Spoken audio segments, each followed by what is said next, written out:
Keluar sejenak dari hiruk-pikuk perkotaan, menyatu dengan alam, sembari melihat tanda-tanda kebesarannya yang selalu menjadi terapi yang menyembuhkan.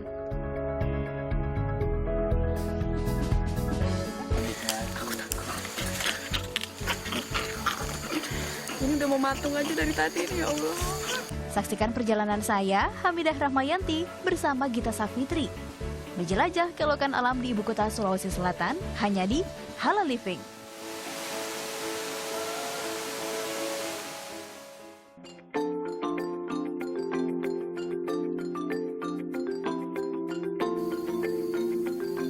Bacalah dengan menyebut nama Tuhanmu yang telah menciptakan. Ia ciptakan manusia dari segumpal darah. Bacalah dan Tuhanmu lah yang maha mulia. Dialah yang mengajarkan dengan perantara kolam. Dia pula lah yang mengajarkan manusia apa yang tak diketahuinya.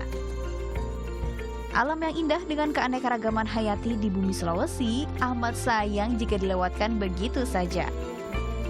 Sesaat lepas penat agar bertambah semangat, let's go! Saatnya kita berpetualang.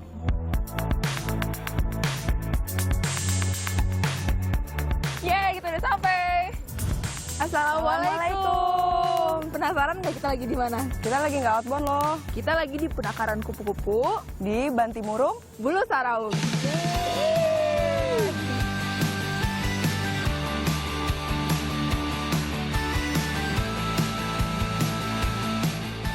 Selamat datang di tempat yang dikenal dengan The Kingdom of Butterfly.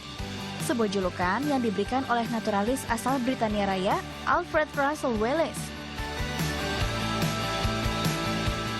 Bukan tanpa alasan, dalam jurnal perjalanan yang ia publikasikan pada tahun 1890, disebutkan bahwa sebanyak 256 spesies kupu-kupu hidup di area Taman Nasional Bantimurung Bulu Saraung.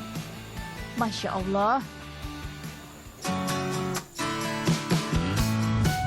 Mas Erik, kalau buat di penangkaran ini tuh ada berapa jenis kupu-kupu sih? Kalau di sini sendiri ada 21 jenis kupu-kupu. Kalau untuk di kawasan ini keseluruhannya ada 240 jenis. Mas, pertanyaan lagi Mas, tadi kan 240-an jenis ya, itu semuanya endemik atau gimana Mas? Ada kurang lebih 20 jenis yang endemik Sulawesi. Ini salah satu jenis yang dilindungi juga. Oh ini, namanya apaan Mas? Ini Troides helena. Ini jenis yang dilindungi juga. Tapi dia ini kenapa diem dia? Nggak takut dia? Ini biasanya tiduran dia. Dia tiduran. Namanya keren ya Mas, Helena gitu, kayak nama bule.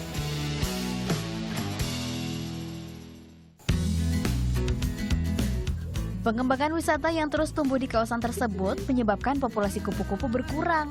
Sebagian lebih memilih bermigrasi. Meski masih dalam areal Taman Nasional sih, hanya saja ke wilayah yang sedikit jauh dari aktivitas manusia. Nah teman-teman, yang ini yang tadi nih namanya Troides helena. Keren banget ya warnanya, ada kuning-kuningnya, ada total-totalnya. Ayo terbang. Dia nggak mau terbang teman-teman. Wah, dia mau dipegang. Tingginya keanekaragaman jenis kupu-kupu di wilayah ini mengantarkan satwa bernama latin Rhopalocera ini menjadi ikon Taman Nasional Bantimurung Bulu Saraung.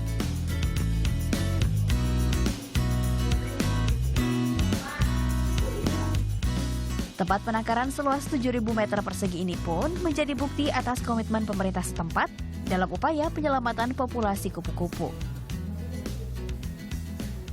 Nah, kalau tadi itu kepompong sebelum dia jadi kupu-kupu. Kalau ini, dia juga kepompong. Tapi karena talinya lepas, nanti pas dia jadi kupu-kupu, sayapnya jadi cacat. Kalau ini, sebelum jadi kepompong. Midah, mau pegang nggak? Udah mendingan nunggu.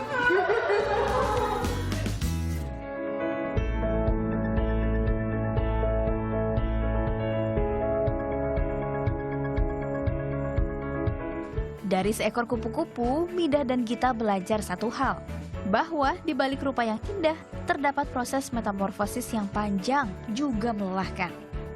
Begitu pula dengan manusia, akan datang silih berganti beragam ujian dalam hidup sebagai tempaan untuk menjadi pribadi yang lebih baik. Sungguh Allah menciptakan bumi beserta isinya tanpa sia-sia.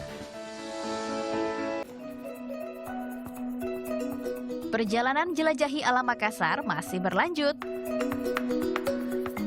Tujuan Mida dan kita kali ini mengenal lebih dekat monyet hitam yang menjadi endemik Sulawesi Selatan. Wah, bakalan seru nih.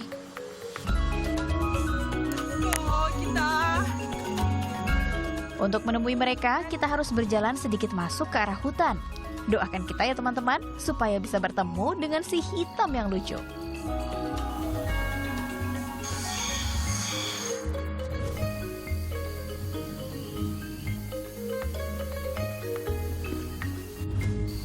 Ini si makaka mauranya kita lagi mau nungguin dia nih. Bukan nungguin sih, sebenarnya dia sudah mau datang. Jadi kita ke pawangnya dulu ya, ke belakangnya. Itu dia udah datang gitu. Wah, itu dia udah datang.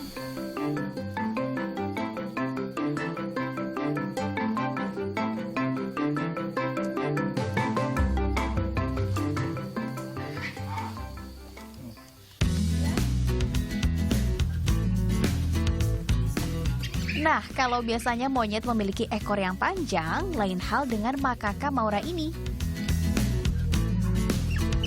Ekornya begitu pendek, hingga nyaris terlihat seperti tak berekor. Monyet hitam ini termasuk ke dalam hewan diurnal teman-teman, atau hewan yang aktif pada siang hari. Pak Hendra, yang jadi ketua kelompok ini yang mana ya kira-kira? Apa yang putih itu yang beda sendiri? Tidak, yang putih itu dia sudah menandakan dia sudah tua. Oh, itu justru yang udah tua ya? Bisa kayak manusia juga ya, kalau udah tua rambutnya jadi putih gitu. Yang jadi ketuanya ini yang mana nih kelihatan? Yang jadi ketua itu bukan faktor dari besarnya, dia faktor kuat. Oh, Dia masih jadi nggak bisa dilihat dari fisik ya?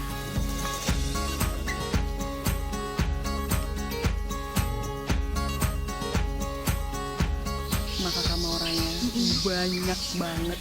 Dan mereka bergerombol, berkumpul datangnya. Dan ternyata mereka punya ketua. Ketuanya ini bisa dilihat cuma Dari kekuatan. kekuatannya aja. Paling Jadi kuat. fisiknya kita nggak tahu nih mana ketuanya yang mana. Nanti dilihatnya biasanya dari rebutan makanan juga ya. Asal teman-teman tahu ya, monyet hitam ini hidup berkelompok. Satu kelompoknya terdiri dari 25 hingga 30 ekor loh. Pak Hendra itu adalah yang kedua ya. Generasi kedua. Generasi kedua. Jadi belajar dari ayahnya cara manggil makaka maura ini. Coba kasih tips dan trik mungkin, Pak. Gimana cara manggil mereka bisa segerombol kayak gini?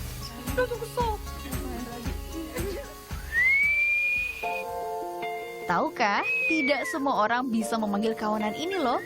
Meski memiliki siulan yang sama persis, tapi hanya kepada pawang ini saja monyet-monyet ini nurut.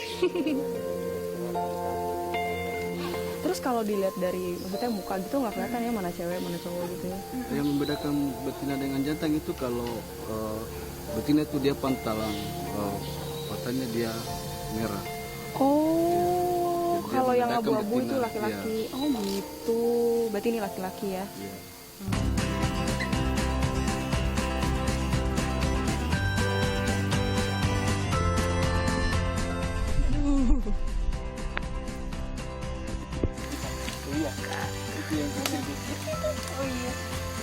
Dia menikmati.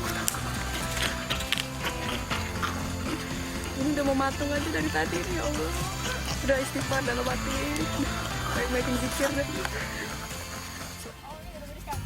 Sama seperti jenis monyet lainnya, makaka maura juga menyukai buah-buahan, pucuk daun, hingga biji-bijian.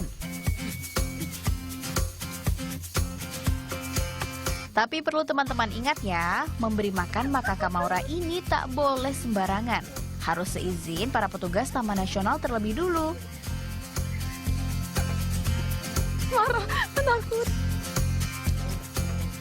Kenapa? Karena monyet hitam masuk ke dalam jenis satwa liar. Jadi memberi makan makaka maura akan mengubah kebiasaan hidup mereka. Kok gemesan waktu kecilnya ya masih bulat gitu. Monyet kecil tuh lucu banget. Bulat mukanya, kalau udah gede tuh lonjong kayak jahat, nyerang. Iya bang. Karena populasinya yang semakin berkurang, monyet yang juga dikenal dengan sebutan dare ini masuk dalam spesies prioritas dan dilindungi oleh undang-undang. Midah dan Gita merasa beruntung banget berkesempatan melihat langsung si kawanan makaka maura. Alhamdulillah. Semoga 5 hingga 10 tahun ke depan, si lucu hitam satu ini masih bisa kita temui berloncat ria dari satu pohon ke pohon lainnya.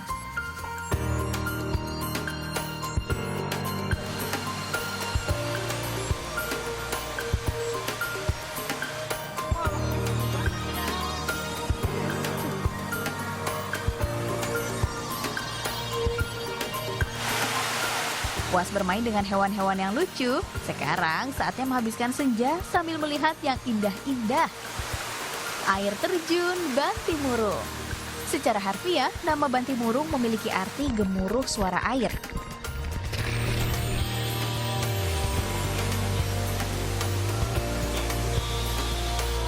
Guys, kita udah sampai di air terjun Bantimurung. Gimana menurut kamu? Keren banget. Udah gitu yang mencuri perhatianku tuh bentuk batunya sih, Mit. Soalnya batunya tuh lebar, terus nggak tajam-tajam. Jadi orang mau nge-slide gitu kan nggak takut ya. Dan biasanya air langsung jatuh ke air ke ya. airnya kan, ke kolam-kolamnya gitu. Kit, kalau kesini paling asik bawa keluarga, bawa adik-adik tuh kayak main slider kayak gitu tuh. Seru banget ya, adik-adik Seru banget. Tapi tetap kalau kesini sama keluarga harus tetap pengawasan orang tua. Terus harus tetap perhatian karena mau nggak mau ini tuh alam bebas. Jadi tetap harus hati-hati ya, Mit ya.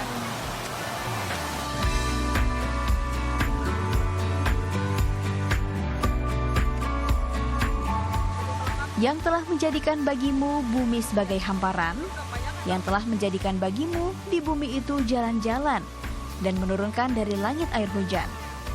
Maka kami tumbuhkan dengan air hujan itu berjenis-jenis serta tumbuh-tumbuhan yang bermacam-macam.